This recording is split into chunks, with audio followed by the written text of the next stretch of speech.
La ruina de la casa Usher. Durante todo un largo día de otoño, triste, pesado y sombrío, de aquellos en que cuelgan las nubes opresivamente bajas en el firmamento, atravesaba solo, a caballo, un monótono erial, para encontrarme al fin, conforme avanzaban las sombras de la noche, al frente de la melancólica casa de Usher.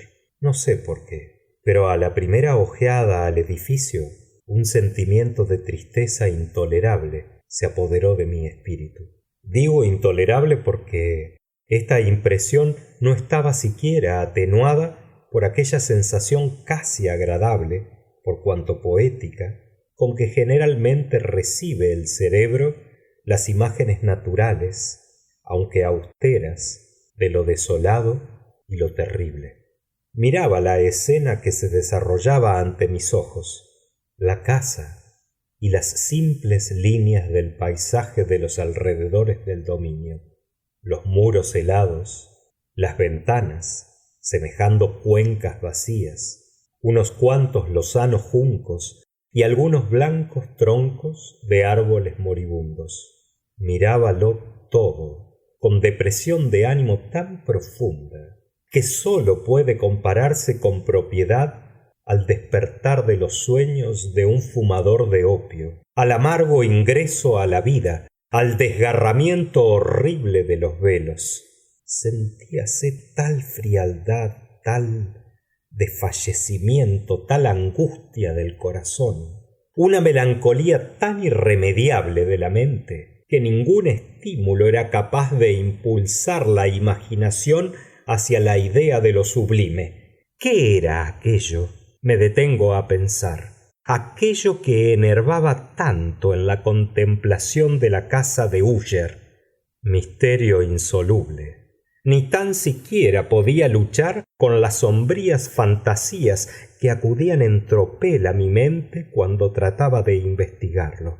Me veía obligado a volver a la poco satisfactoria conclusión de que existe indudablemente cierta combinación de objetos sencillos que tiene la facultad de afectarnos en tal manera, aun cuando el análisis de esta facultad resida en consideraciones superiores a nuestra capacidad. Era muy posible, reflexionaba yo, que simplemente un arreglo diverso de los detalles de la escena, de los toques del cuadro, fuera suficiente para modificar y anular quizá por completo su cualidad de impresionar tristemente.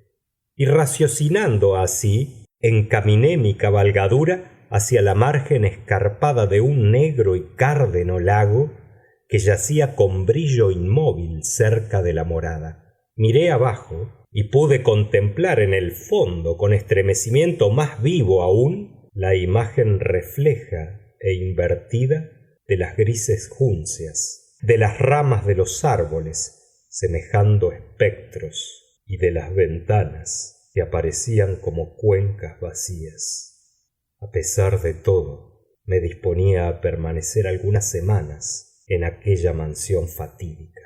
Su propietario, Roderick Usher, era uno de los mejores camaradas de mi juventud, pero habían transcurrido muchos años desde nuestra última entrevista. Recientemente, sin embargo, había recibido una carta suya en una lejana comarca del país, la cual, por su estilo desatinadamente apremiante, no admitía otra respuesta que la personal. La misiva dejaba ver gran agitación nerviosa. Hablaba de aguda enfermedad física, de ciertos desórdenes mentales que le oprimían, y de su deseo ardiente de verme por ser su mejor y, a decir verdad, único amigo íntimo, esperando que el placer de mi compañía procurase algún alivio a su malestar. La manera en que todo esto estaba redactado, el alma que ponía visiblemente en su petición, no me permitieron vacilar, y cedí al punto a sus deseos, que sólo consideraba en aquel momento una original solicitud. Aun cuando habíamos estado íntimamente asociados en nuestra juventud, Sabía yo en realidad muy poco acerca de mi amigo. Su reserva habitual era excesiva.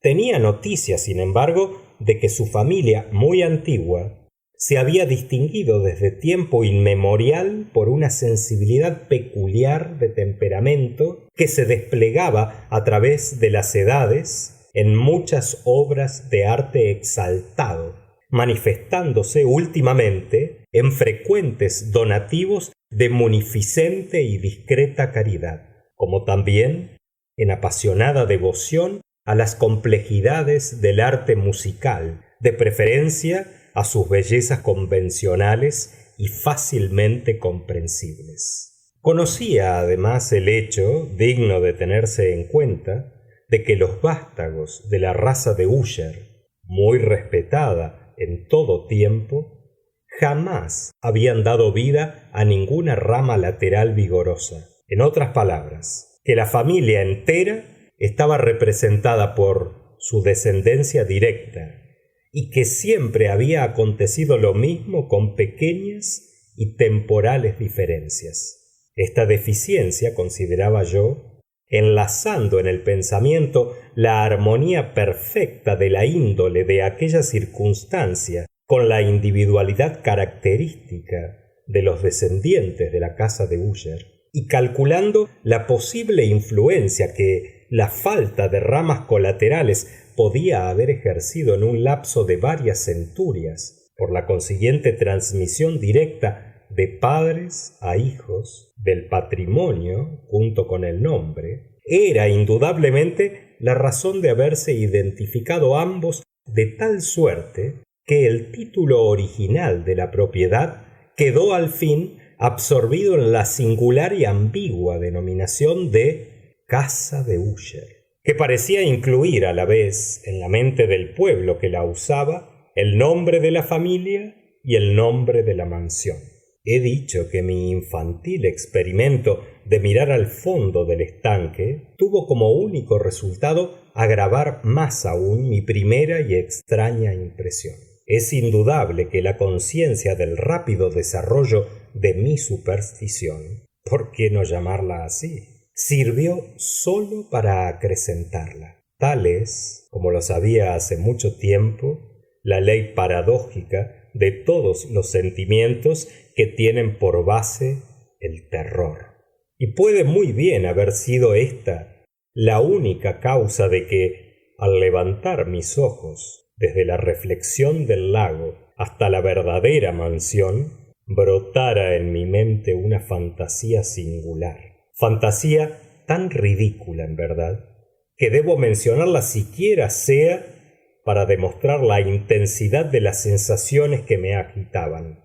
Había trabajado tanto mi imaginación que llegué a persuadirme de que flotaba alrededor de la casa y sobre el dominio entero una atmósfera peculiar, propia sólo de la mansión y de sus cercanías, atmósfera que no tenía afinidad alguna con el ambiente general, sino que ascendía de los árboles marchitos, del valle gris, del taciturno lago, un vapor misterioso y maligno, tétrico, pesado, aplomado y apenas perceptible.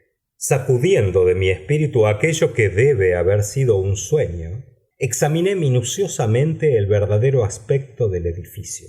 Su carácter principal parecía residir en su gran antigüedad. El descoloramiento producido por los años era enorme. Hongos microscópicos cubrían todo el exterior, colgando desde los aleros en fino tejido. Sin embargo, en conjunto, estaba lejos de extraordinaria destrucción. Ningún trozo de la obra de albañilería había sufrido, y parecía incompatible la perfecta adaptación de sus partes con la ruinosa condición de las piedras por separado. Había allí algo que me hacía recordar la aparente integridad de ciertas labores antiguas de ebanistería, consumiéndose durante largos años en algún descuidado artesonado sin recibir jamás un soplo del aire exterior. Fuera de estas manifestaciones de decadencia general, el edificio daba pocas muestras de inestabilidad. Quizás el ojo de un observador atento habría descubierto una hendedura apenas perceptible que se extendía en zig-zag sobre el muro fronterizo, desde el techado hasta perderse en las lóbregas aguas del estanque. Notaba yo todas estas circunstancias mientras seguía una corta calzada que conducía a la casa. Un criado que me aguardaba tomó mi caballo y yo penetré bajo la gótica arquería del vestíbulo. Un lacayo silencioso y de paso furtivo me condujo a través de obscuros e intrincados pasadizos hasta el estudio de su amo. Mucho de lo que veía al pasar contribuía, sin saber cómo, a aumentar las vagas impresiones de que he hablado. Aun cuando más o menos todos los objetos que me rodeaban, los tallados y artesonados, las sombrías tapicerías de los muros, la negrura del ébano del piso y los fantásticos trofeos heráldicos que vibraban a mi paso me eran familiares desde la infancia, y aun cuando yo no vacilaba en reconocerlo así, sorprendíame a mí mismo el extraño efecto que producían en mi imaginación estas ordinarias imágenes. En una de las escaleras encontré al médico de la familia. Parecióme que su rostro tenía una expresión mezcla de baja astucia y de perplejidad. Acercóse a mí con vacilación y siguió adelante. El lacayo abrió entonces una puerta y me introdujo a la presencia de su amo. La cámara en que me encontraba era grande y elevada. Las ventanas, largas, estrechas y ojivales, se abrían a tanta distancia del negro pavimento de roble que eran inaccesibles desde el interior. Débiles rayos de luz filtrábanse a través de los enrejados cristales y bastaban para hacer visibles los objetos principales situados cerca de allí, pero la vista se afanaba en vano por descubrir los ángulos lejanos de la habitación o los detalles de la obra de talla de los artesonados de la bóveda. Obscuras draperías pendían de los muros. La mueblería era profusa, antigua, incómoda y estaba hecha a jirones. Libros e instrumentos de música diseminados acá y allá no lograban prestar vida a la escena. Sentí que respiraba una atmósfera de pesadumbre, un ambiente de melancolía tenaz, profunda e irremediable. Flotaba y se difundía por doquier. A mi entrada, Úsher se levantó de un sofá donde yacía completamente acostado y me saludó con efusiva vivacidad, que me pareció al principio tener mucho de la exagerada cordialidad y del esfuerzo amable del hombre de mundo ennuyé. Una ojeada a su semblante me convenció pronto, sin embargo, de su sinceridad. Nos sentamos y durante algunos minutos, en tanto que él guardaba silencio, examinábale yo con un sentimiento mezcla de piedad y de terror. Jamás hombre alguno ha sufrido seguramente alteración tan terrible en un corto espacio de tiempo como Roderick Usher. Con dificultad pude admitir la identidad del pálido espectro que aparecía ante mis ojos con la del compañero de mi temprana juventud, aun cuando los rasgos de su fisonomía habían sido notables en todo tiempo. Cutis de palidez cadavérica, grandes ojos incomparablemente húmedos y luminosos, labios algo delgados y muy descoloridos, pero de bellísima curva, nariz de delicado perfil hebreo con ventanillas extraordinariamente movibles para esta clase de tipo, barba finamente modelada, que acusaba en su falta de prominencia la falta de energía moral, cabello tan suave y tenue como una pluma. Facciones todas que, acompañadas de un desarrollo poco común hacia las sienes, formaban un conjunto que no podía olvidarse fácilmente. Y ahora la simple exageración del carácter predominante de aquellos rasgos y del sello que les caracterizaba había provocado cambios tan profundos que me hacían dudar de la personalidad de aquel a quien me dirigía. La palidez excesiva de la piel le hacía asemejarse a un espectro y sobre todo me deslumbraba el brillo maravilloso de sus ojos, produciéndome casi una especie de pavor.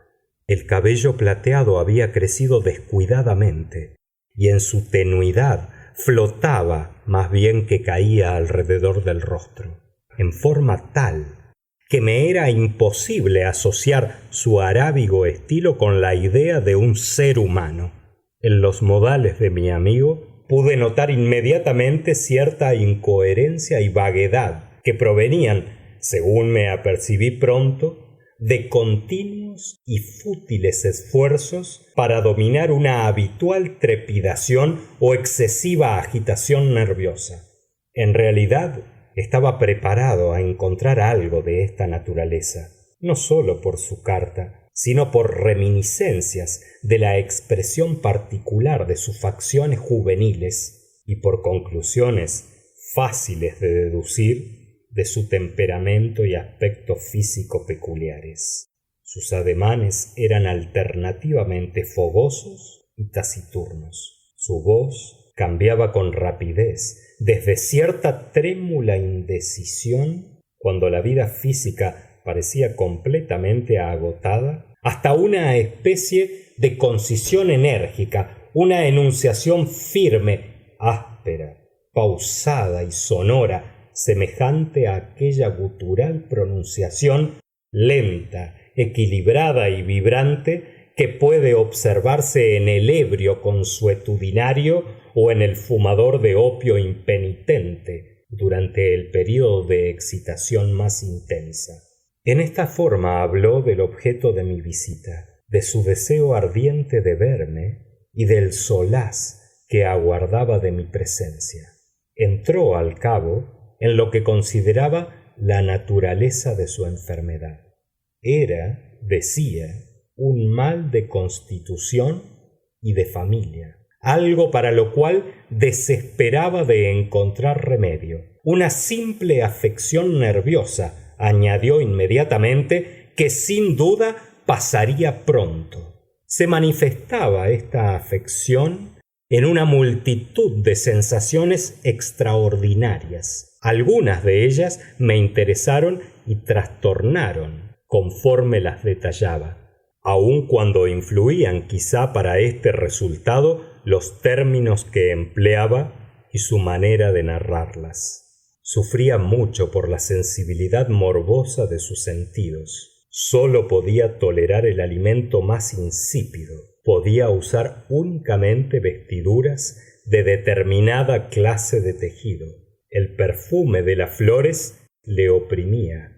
La luz más débil torturaba sus ojos. Y sólo le era dado resistir sin horror sones peculiares arrancados de ciertos instrumentos de cuerda.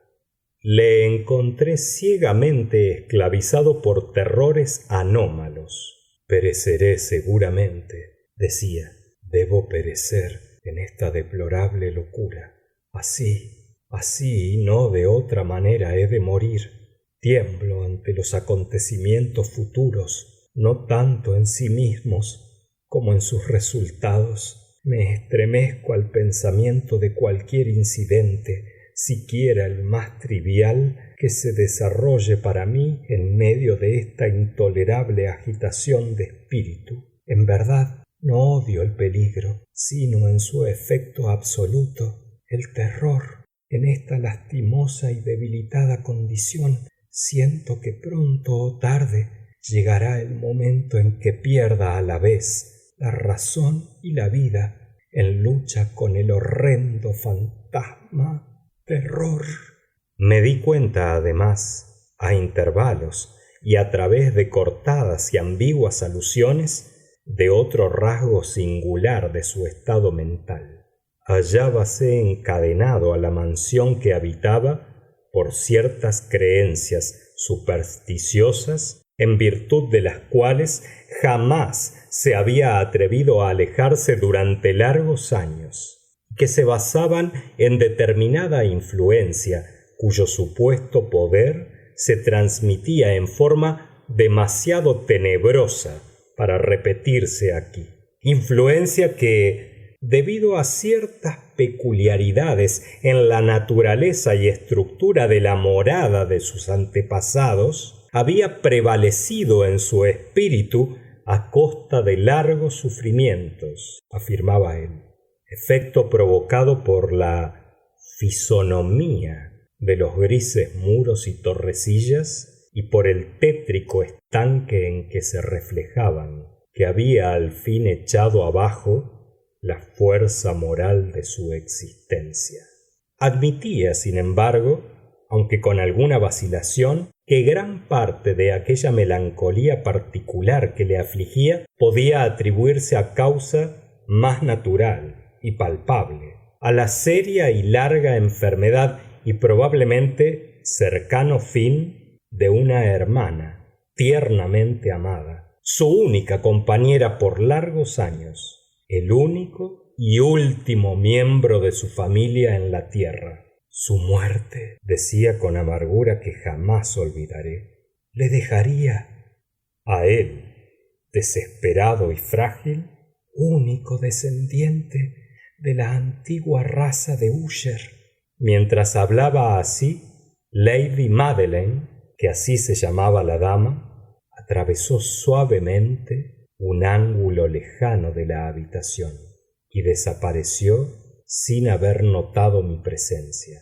La miré con profunda extrañeza, no desprovista de terror, y estoy todavía lejos de expresar mis verdaderos sentimientos. Una sensación de estupor me oprimía, en tanto que mis ojos seguían sus huellas. Cuando al fin cerróse una puerta tras ella, mis miradas trataron instintiva y ansiosamente de escudriñar el continente de su hermano, pero había enterrado el rostro entre sus manos y pude solamente percibir que una palidez mayor que de ordinario se extendía sobre sus enflaquecidos dedos, entre los cuales brotaban lágrimas apasionadas.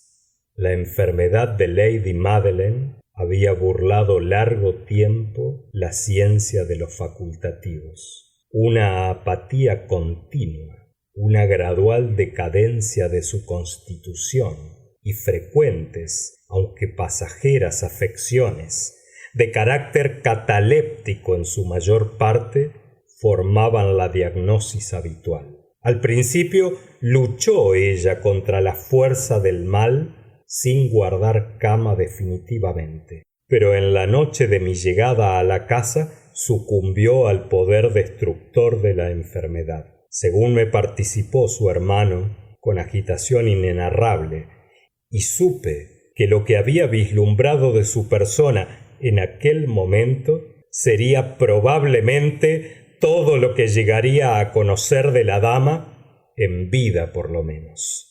Durante los días subsiguientes no se mencionó su nombre entre nosotros, y todo aquel tiempo estuve ensayando diversos entretenimientos para aliviar la melancolía de mi amigo. Pintábamos y leíamos juntos, o escuchaba yo, como en sueños, las salvajes improvisaciones con que hacía hablar a su guitarra, y al penetrar de esta manera más y más íntimamente en los repliegues de su alma, pude apreciar mejor la impotencia de mis tentativas para levantar su espíritu de la lobreguez en que se debatía, la que, como cualidad positiva inherente, se extendía a todos los objetos del universo físico y moral en incesante radiación de tinieblas. Conservaré siempre el recuerdo de las horas solemnes que pasé a solas con el heredero de la casa de Úsher. Fracasaría si intentara dar idea exacta de la índole de los estudios y trabajos en los que me extraviaba o me conducía. Un idealismo exaltado y exageradamente inquieto arrojaba su luz sulfúrea sobre todo aquello. Sus largas improvisaciones de endechas resonarán por siempre en mis oídos. Entre otras cosas, recuerdo especialmente una extraña perversión y amplificación del aire exótico del último vals de von Weber, de las pinturas creadas por su complicada fantasía y que se definían toque a toque en cierta vaguedad que me hacía correr escalofríos, estremeciéndome sin saber por qué, de aquellos cuadros tan vívidos que aún se conserva su imagen ante mí. Trataría en vano de expresar algo más que una pequeñísima parte capaz de encerrarse en el compás de la palabra escrita. Por su simplicidad intensa, por la pureza de su diseño, atraían aquellos cuadros y sobrecogían la atención de manera indecible. Si algún mortal pintó alguna vez la idea, aquel mortal era ciertamente Roderick Usher. Para mí, en las circunstancias que me rodeaban, brotó al fin de estas extrañas fantasías que imaginaba el hipocondríaco para arrojarlas sobre la tela una sensación intensa de intolerable pavor, de que no era sombra siquiera la que me hacía experimentar la contemplación de las tétricas, en verdad, pero demasiado concretas, imágenes de Fuseli. Una de las fantásticas creaciones de mi amigo, que no procedía con tan absoluto exclusivismo del espíritu de abstracción, puede describirse siquiera débilmente con palabras. Era un pequeño cuadro representando el interior de una bóveda o túnel inmensamente largo y rectangular, con muros bajos, blancos y pulidos, sin interrupción ni detalles. No se veía orificio alguno en toda su extensión, ni podían descubrirse antorchas ni otro foco alguno de luz artificial. Y, sin embargo, un torrente de luz intensa brillaba por todas partes, bañando el conjunto en lúgubre e inadecuado esplendor. He hablado ya de la condición mórbida de sus nervios auditivos que hacía insoportable toda música al paciente, salvo determinados sones de los instrumentos de cuerda. Quizás si los estrechos límites en que se confinaba él mismo al tocar la guitarra eran en gran parte lo que daba vida a la índole fantástica de su ejecución. Mas no puede atribuirse a idéntica causa la férvida facilidad de sus improvisaciones. Era, sin duda, el resultado, tanto en la música como en las palabras, de sus desordenadas lucubraciones, pues que a menudo se acompañaba él mismo con rimas verbales improvisadas.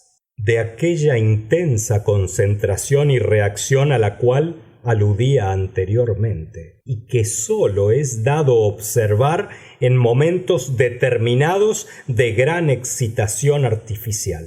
Puedo recordar fácilmente las palabras de una de aquellas rapsodias. Sin duda me impresionaron con mayor viveza conforme la escuchaba, en razón del encubierto o simbólico desarrollo de su argumento, en que imaginaba yo discernir por vez primera en Úsher la plena conciencia del bamboleo de su elevada razón en su santuario. Los versos, que se titulaban El Palacio Hechizado, decían más o menos, si no exactamente, como sigue: en el más fresco de nuestros valles, de ángeles buenos solaz, en cierto tiempo un regio palacio resplandeciente erguía su faz. Era en los dominios del rey Pensamiento. Nunca serafines desplegaron las alas sobre morada más bella. Todo esto ocurría en remoto pasado. Pendones amarillos, gloriosos, dorados, en su cúspide veíanse flamear, y el céfiro gentil que en aquel tiempo feliz jugueteaba de la mansión en redor por las almenas soberbias y blancas, como alado perfume escapó. Peregrinos transeúntes de aquel feliz valle, a través de ventanas traslúcidas, veían sombras de espíritus agitándose armónicamente y a compás de templado laúd, alrededor de un magnífico trono donde brillaba el monarca, nacido en la púrpura y digno de tal esplendor. Cubierta de rubíes y perlas, la puerta del palacio estaba, y por ella cruzaba flotando centelleante, una multitud de ecos, cuyo deber grato y único era entonar con voz de sin par melodía de su rey el talento y cordura. Pero el mal, de tristezas vestido, asaltó del monarca el estado. Ah, lloremos, que jamás lucirá nuevo día para él, desolado. Y del castillo la aureola de gloria, una vez floreciente y purpúrea, sólo es ya de antiguas edades la historia perdida, enterrada. Los viajeros que hoy cruzan el valle ven reflejarse en las rojas ventanas grandes sombras en danza fantástica, girando a discorde son, y por la lívida puerta, al igual que un torrente espantoso, para siempre una turba monstruosa precipítase y ríe. La sonrisa olvidó. Recuerdo muy bien que la inspiración de esta balada nos llevó a cierto orden de ideas acerca de las cuales expresó Úsher una opinión que menciono aquí no en razón de su novedad, pues otros hombres pensaron ya del mismo modo, sino por la tenacidad con que él la sostenía. Esta opinión, en tesis general, se refería a la sensibilidad de las plantas, pero en la desordenada fantasía de mi amigo asumía carácter más atrevido y traspasaba en determinadas condiciones las leyes del reino inorgánico. Me faltan palabras para expresar la magnitud, el ardiente abandono de su convicción. Dicha creencia, sin embargo, se relacionaba, como aludí anteriormente, con las piedras grises de la casa de sus antepasados. Las condiciones de sensibilidad se habían tenido en cuenta.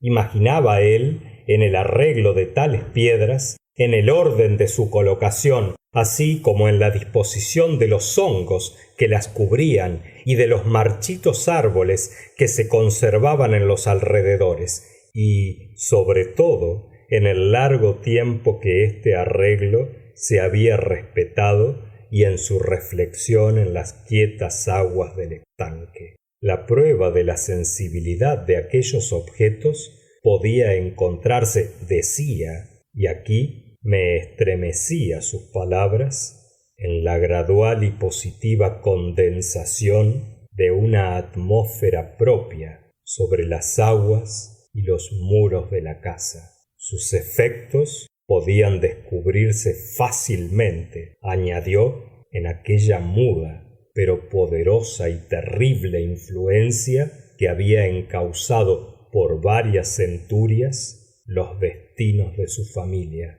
y le había convertido a él en lo que yo veía, en lo que era en la actualidad.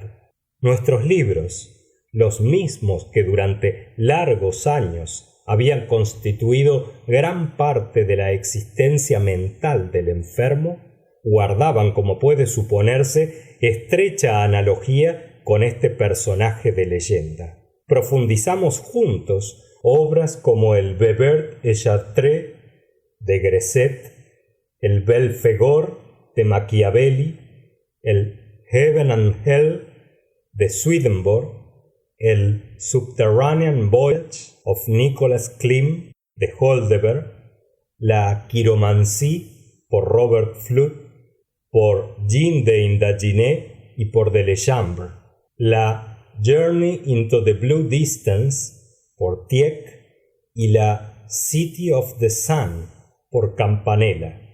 Uno de nuestros ejemplares favoritos era una pequeña edición en octavo del Directorium Inquisitorum por el dominicano Eymeric de Giron, y había ciertos pasajes de Pomponius Mela acerca de los antiguos sátiros y egipanes africanos que hacían soñar a Uller durante horas enteras. Su principal deleite consistía, sin embargo, en la lectura de un libro gótico en cuarto, extremadamente raro y curioso, manual de una iglesia abandonada, el Vigiliae Mortuorum Corum Ecclesiae Maguntinae.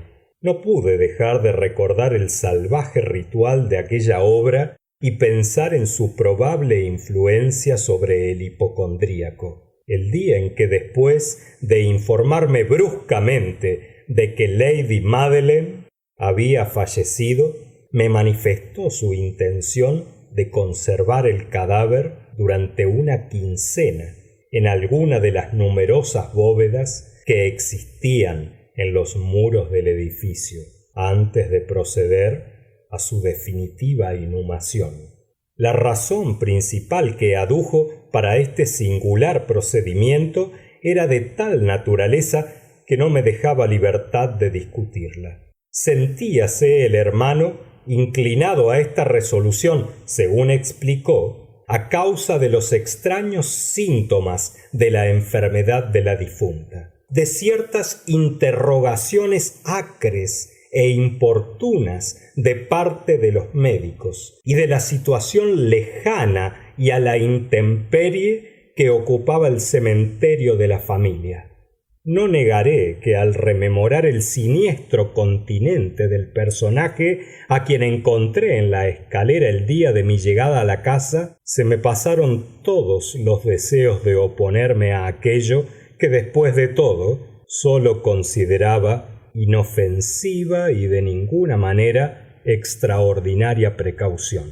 A petición de Uller, yo mismo le ayudé en las disposiciones para el entierro temporal.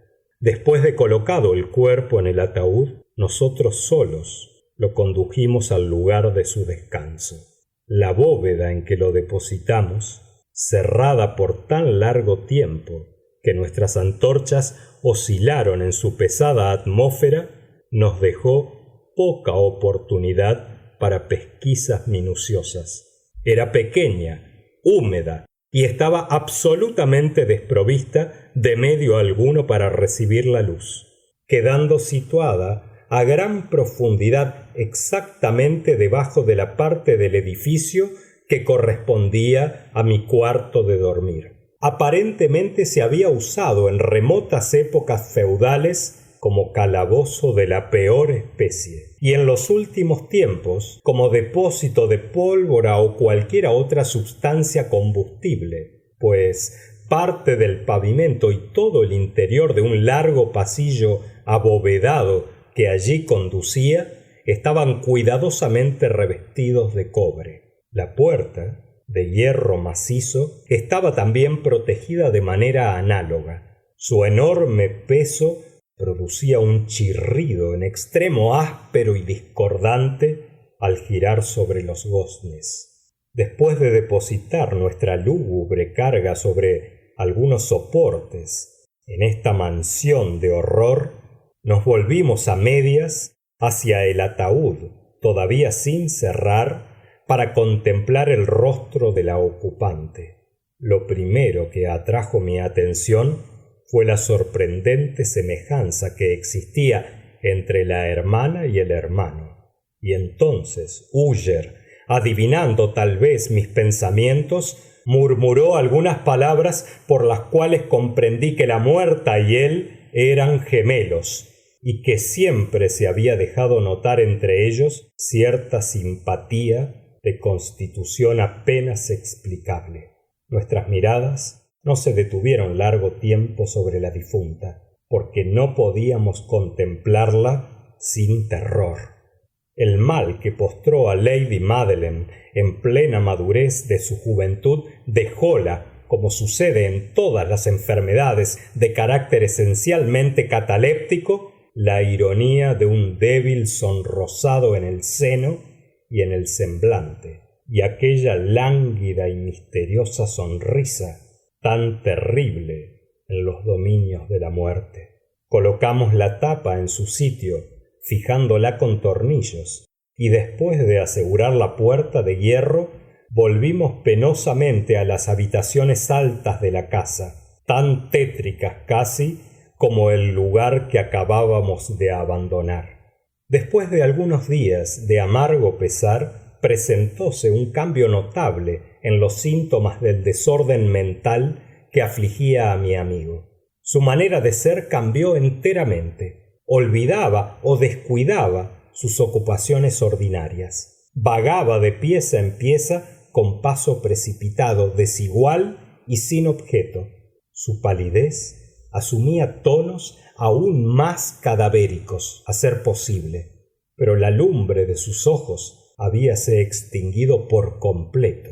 La aspereza incidental de su voz no se dejaba oír ya más, y cierto estremecimiento convulsivo, como de excesivo terror, caracterizaba habitualmente su lenguaje. En ocasiones parecíame que su mente turbada luchaba sin cesar con algún opresor secreto, para revelar el cual necesitaba apelar a todo su valor, pero otras veces me veía obligado a juzgar todas estas manifestaciones como simples extravagancias provocadas por su locura, porque notaba que se quedaba mirando al vacío horas enteras en actitud de profunda atención, como si escuchara sonidos imaginarios. No es de extrañar que su estado me aterrorizara, me contagiara. Sentía ya que se apoderaba de mí por grados la influencia desordenada de sus fantásticas y perturbadoras supersticiones. Al retirarme tarde a descansar una noche,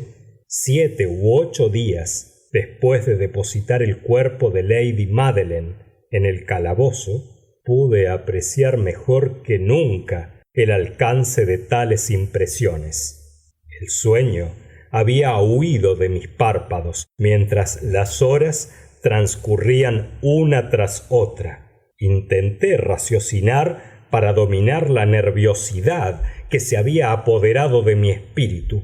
Procuré convencerme de que gran parte, si no todo lo que sentía, era debido a la inquietadora influencia de la lúgubre mueblería de la habitación, a las sombrías y desgarradas draperías que, torturadas por el aliento de una tempestad cercana, batíanse acá y allá caprichosamente sobre los muros y susurraban medrosamente entre las decoraciones del lecho.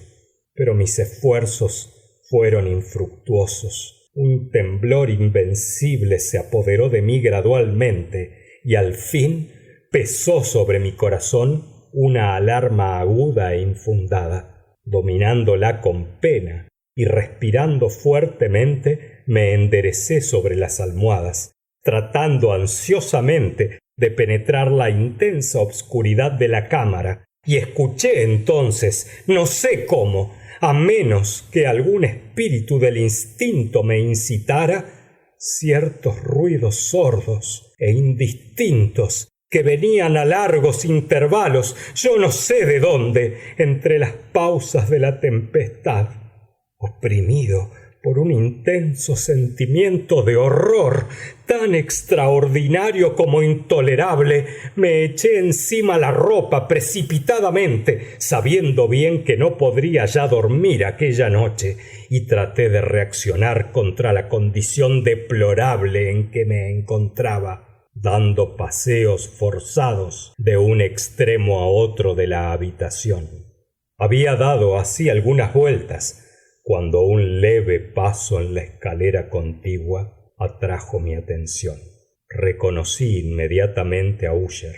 Un instante después llamó en efecto a mi puerta, con suave golpear, y entró llevando una lámpara en la mano. Su semblante mostraba palidez cadavérica como de costumbre, pero había además cierta especie de hilaridad insana en sus ojos, una visible histeria contenida en toda su actitud.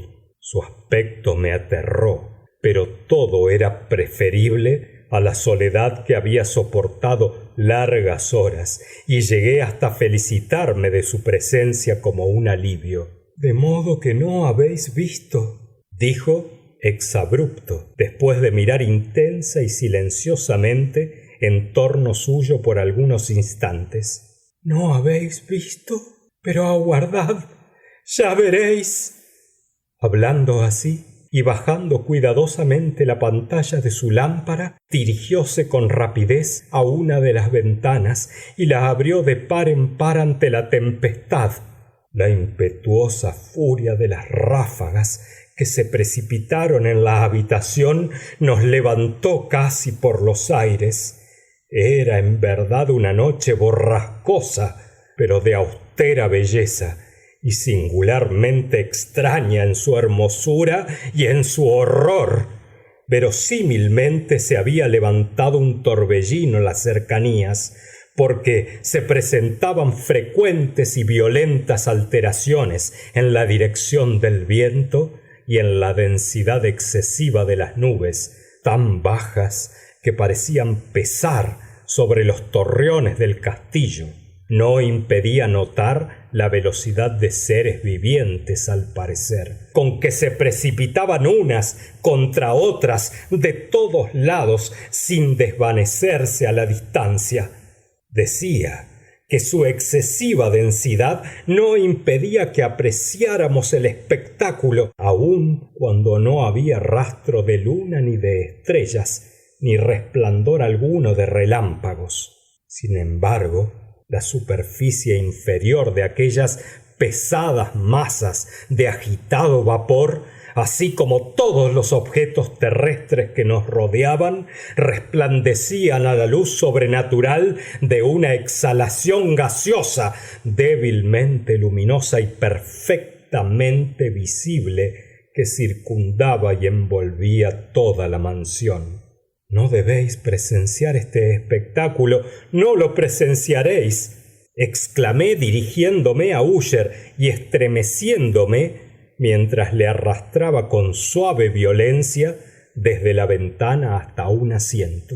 «Estas manifestaciones que os perturban son simplemente fenómenos eléctricos bastante comunes, o quizás puedan también derivar su fantástico origen de los pesados miasmas del lago. Cerremos esta ventana, el aire está frío y es peligroso en vuestras condiciones. He aquí uno de vuestros romances favoritos. Yo leeré y vos escucharéis, y pasaremos juntos esta horrible noche». El antiguo volumen que había cogido era el Mad Trist de Sir Launcelot Canning, pero lo califiqué de favorito de Usher, más bien bromeando tristemente que hablando de buena fe, porque en verdad nada podía encontrarse en su verbosidad grosera y poco imaginativa que pudiera interesar el elevado y espiritual idealismo de mi amigo. Fue, con todo, el primer libro que pude haber a mano inmediatamente, y alimenté la vaga esperanza de que la excitación que agitaba en aquel momento al hipocondríaco encontrara momentáneo alivio, pues que la historia de los desórdenes mentales está llena de anomalías semejantes, en las descabelladas incidencias que hubiere de leer. En realidad, a juzgar por el aire extravagante de ansiosa atención con que escuchaba o aparentaba escuchar la fraseología del cuento, podía congratularme por el éxito de mi plan. Habíamos llegado a la parte bien conocida de esta historia en que Ethelred, el héroe del Tryst, habiendo intentado en vano penetrar pacíficamente en la morada del ermitaño, se resuelve a lograrlo a viva fuerza. Aquí, si bien se recuerda, la narración continúa así. Entonces, Ethelred, que naturalmente poseía un valeroso corazón y se sentía además muy potente en aquel momento por virtud del vino que había bebido, no perdió más tiempo en parlamentar con el ermitaño, que usaba en verdad de obstinado y malicioso proceder, sino que, sintiendo la lluvia que caía sobre sus hombros y temiendo que arreciara la tempestad, levantó su maza y a grandes golpes abrió pronto en las planchas de la puerta un hueco suficiente para su mano armada del guantelete, y, tirando de allí fuertemente, rompió y desgajó y destrozó todo, de manera tal que el estrépito de la seca y resonante madera alarmó a todo el mundo, repercutiendo a través de la selva. Al terminar este acápite me sobresalté e hice una pausa involuntaria, porque me pareció, aun cuando deduje inmediatamente que era ilusión de mi exaltada fantasía, me pareció, digo, que de algún remoto rincón de la casa llegaba a mis oídos el eco indistinto, amortiguado y confuso ciertamente, de aquellos sonidos de golpes y destrucción que Sir Launcelot había descrito con tanta minuciosidad. Sin duda alguna era solamente cualquiera coincidencia que despertó mi atención entre el rechinar de las vidrieras y los ruidos combinados de la borrasca todavía en aumento en el exterior. Nada había seguramente en el rumor que pudiera interesarme o inquietarme. Proseguí la historia. Pero el soberbio campeón Ethelred, al atravesar la puerta, se sintió dolorosamente sorprendido e irritado de no encontrar rastro alguno del astuto ermitaño, sino en su lugar un dragón escamoso, de prodigioso tamaño y lengua ígnea, que hacía de centinela delante de un palacio de oro pavimentado de plata, y pendiente del muro veíase un escudo de brillante bronce con la siguiente leyenda grabada: quien aquí penetra es conquistador, ganará el escudo quien mate al dragón. Y entonces Ethelred, levantando su maza, hirió en la cabeza al dragón, el cual se desplomó a sus plantas, rindiendo su pestilente aliento con tan hórrido, agudo y penetrante alarido que Ethelred se vio precisado a cubrirse los oídos con las manos para defenderse del pavoroso ruido del que nada análogo había escuchado hasta entonces.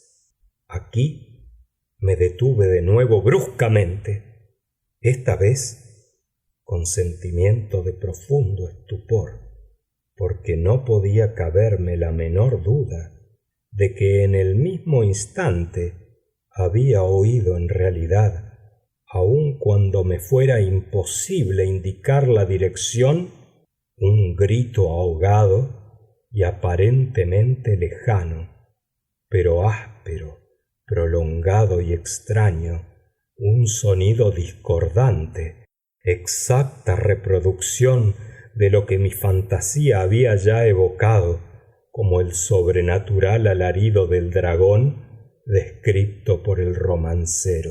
Oprimido como me sentía por mil encontradas sensaciones en que predominaban la angustia y un excesivo terror a causa de la segunda y más extraordinaria coincidencia, tuve aún la presencia de espíritu necesaria para evitar que se excitara con cualquiera observación la sensitiva nerviosidad de mi compañero. No estaba seguro de que se hubiera apercibido de aquellos rumores, a pesar de que indudablemente mostraba extraña alteración en su conducta en los últimos minutos. Desde el sitio que ocupaba frente a mí, había arrastrado su silla poco a poco hasta dar cara a la puerta de entrada de la habitación, de modo que apenas podía yo distinguir parcialmente sus facciones, aunque me parecía que sus labios temblaban como si estuviese murmurando palabras inteligibles.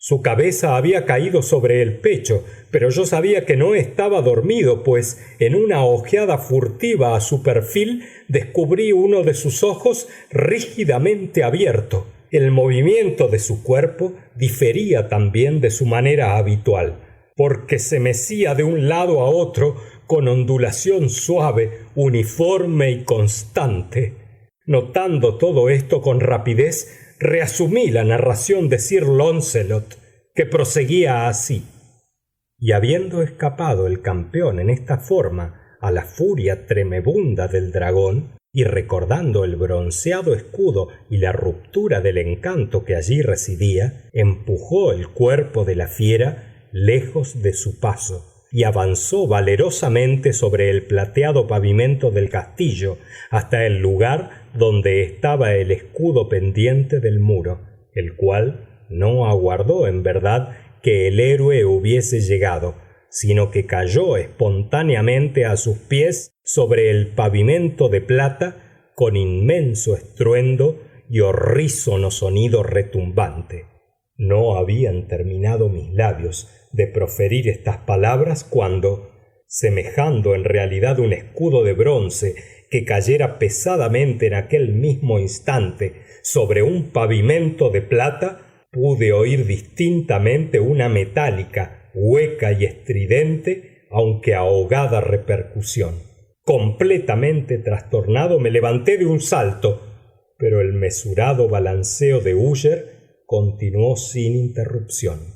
Me abalancé hacia el asiento que ocupaba. Sus ojos estaban fijos y en toda su figura triunfaba una rigidez de piedra. Mas tan pronto como coloqué una de mis manos en su hombro, sentí un fuerte estremecimiento en todo su cuerpo.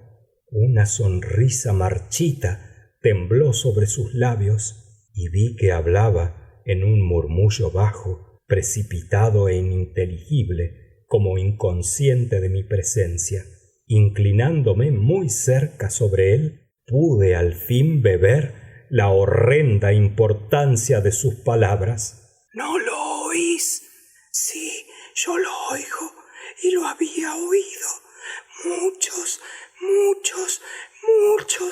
largos minutos, muchas horas, muchos días lo he oído, pero no me atrevía. Oh, misericordia, miserable de mí, no me atrevía a hablar. La hemos enterrado viva. ¿No decía yo que mis sentidos son muy agudos? Ahora os digo que percibí sus primeros y débiles movimientos en el hueco ataúd. Los oí hace muchos días, pero no me atrevía ni tenía el valor de hablar. Y ahora, esta noche, Ethelred, el quebrantamiento de la puerta del ermitaño, el clamor de la muerte del dragón y el estrépito del escudo. Digamos mejor, el hendimiento del ataúd, el chirrido de las puertas de hierro de su prisión y su lucha en el pasillo revestido de cobre de la bóveda.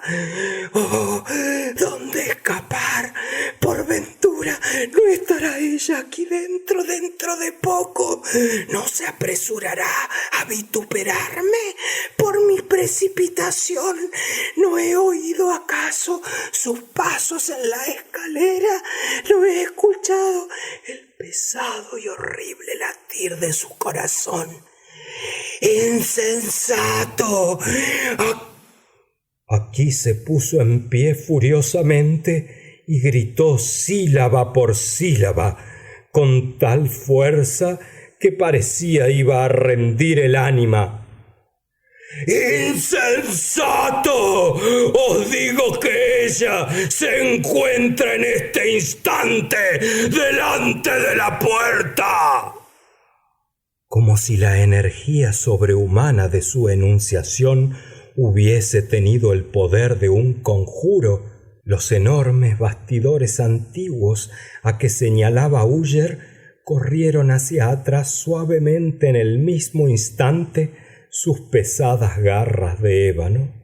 Era efecto de las impetuosas ráfagas, pero delante de aquellas puertas erguíase la alta y amortajada imagen de Lady Madeleine de Úger.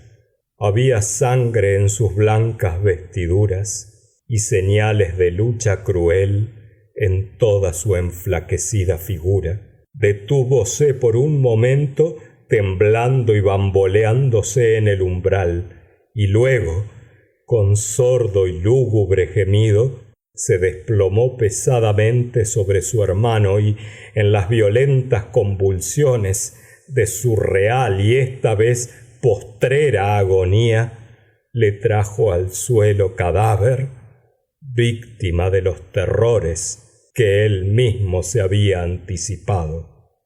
Huí despavorido de aquella cámara y de aquella mansión.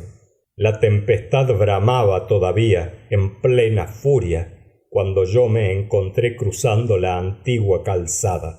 De pronto brilló a lo largo del camino una luz inusitada, y yo me volví para averiguar de dónde procedía este rayo sobrenatural, pues la vasta morada y sus sombras era lo único que dejaba tras de mí. La radiación brotaba de una luna llena y de un rojo sangriento en su ocaso, y resplandecía vivamente sobre aquella hendedura apenas perceptible de que he hablado y que se extendía en zig-zag desde la techumbre del edificio hasta su base. En tanto que miraba, la hendedura se ensanchó rápidamente. Hubo luego una ráfaga furiosa del remolino. El orbe entero del satélite estalló al mismo tiempo ante mis ojos. Mi cerebro osciló mientras veía los potentes muros abriéndose en dos partes. Oyóse un prolongado y tumultuoso estruendo, semejante a millares de voces de las aguas, y el profundo y tétrico lago que yacía a mis pies cerróse, sombría y silenciosamente, sobre los fragmentos de la casa de Úger. Fin de La ruina de la casa de Úger,